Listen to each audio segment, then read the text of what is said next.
Have you ever felt like you had a dream and it felt so real?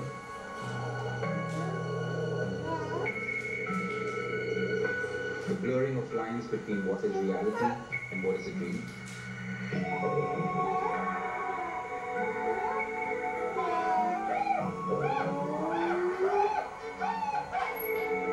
Well, I lived one such dream. The only thing is, it was also real.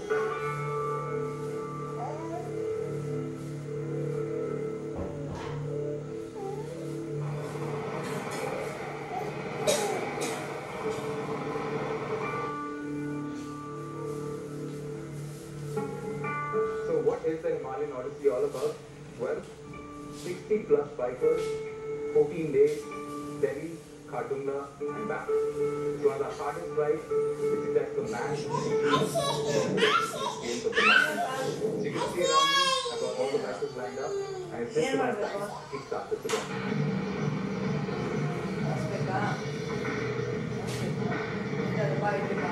I'm sure everybody was grinning inside their helmet, confident of staying in the peak at Khardungla. Talking about confidence, it took me back to camp just a while earlier. When I prepared for the ride, as team leader Sachin's words came to mind. My dad had a definition for confidence. I was saying it's that feeling you can get just before you're about to fall. A sense of humor and a sane mind were the prerequisites of this trip. It might rain more, so be very careful. What with all the high altitude passes that we were going to cross, moments like these kept the atmosphere light and helped when it came to group bonding. Briefing over with, it was time to meet my companion for the rest of the trip, the Royal Enfield Bullet Classic 500. And in a sort of bonding ceremony, we put on the walking.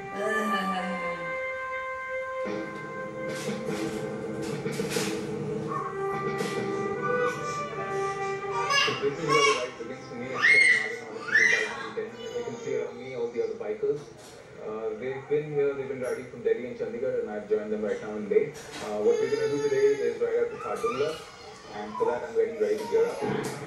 Safety is important, and so I had to gear up for the worst. A full armored riding jacket, warm innerwear, a balaclava to keep out the cold, a full face helmet, and riding gloves that were warm and offered mountain protection.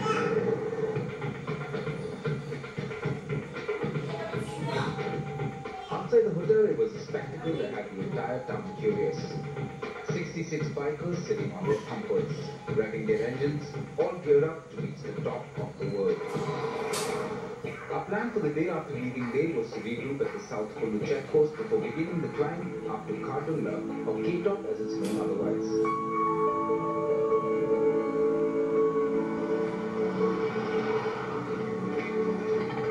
Kilometers climbing up craggy mountainsides with stunning views.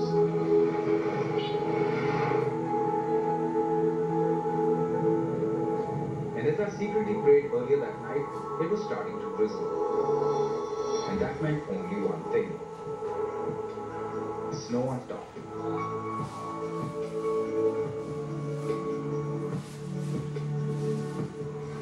I wanted to experience my first snowfall, and my hopes were high.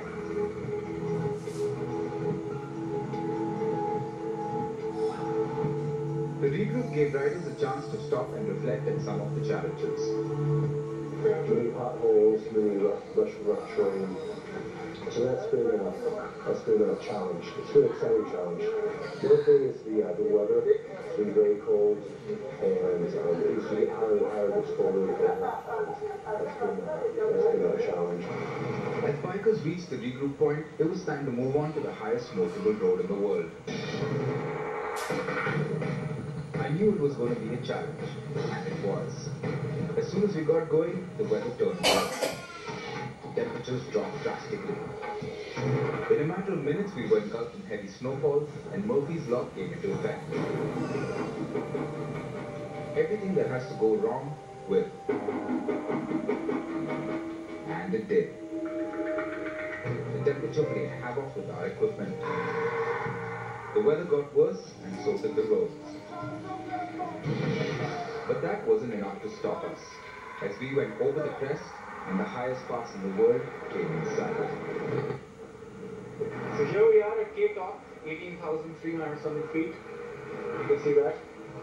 We are at the moment just waiting for everybody to gather up, and then we're soon going to move out. Unfortunately, our cabin person Samrat is feeling a little under the weather. So I'm going to send him off down to base camp so that he acclimatizes properly. The last thing we need is for someone to fall ill. So, well, this is the top of the world, and I feel like I'm on top of the world.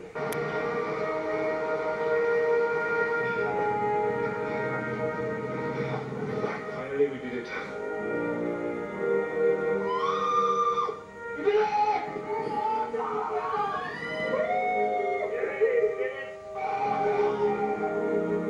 No injuries, no accident, no major breakdown. That's what. Long way to go. Even low oxygen levels took nothing away from the high that crossing K-Top gave everybody.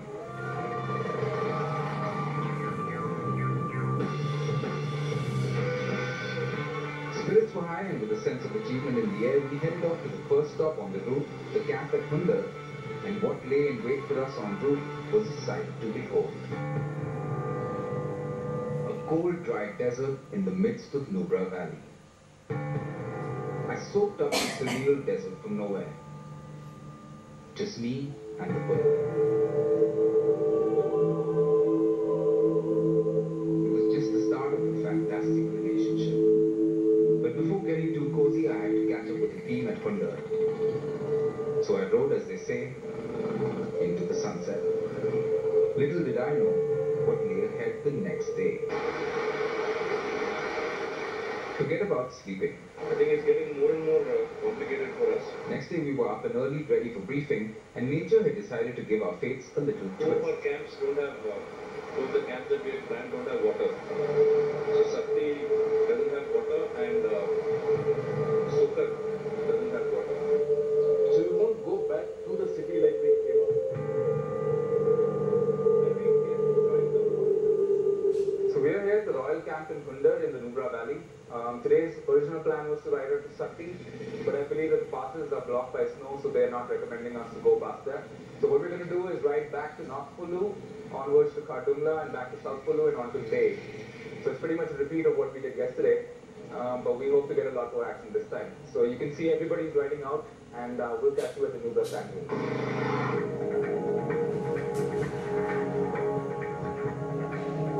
This time around, the weather was clear and sunny. At least here at the Nubra Sand Dunes, where we spotted the double humpback and camel taking tourists along for a ride.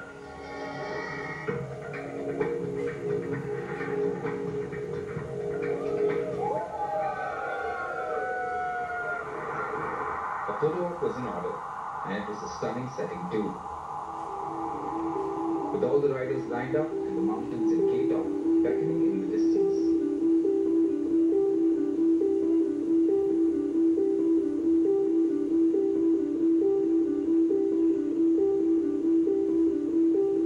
After that picture-perfect moment, it was time to move on.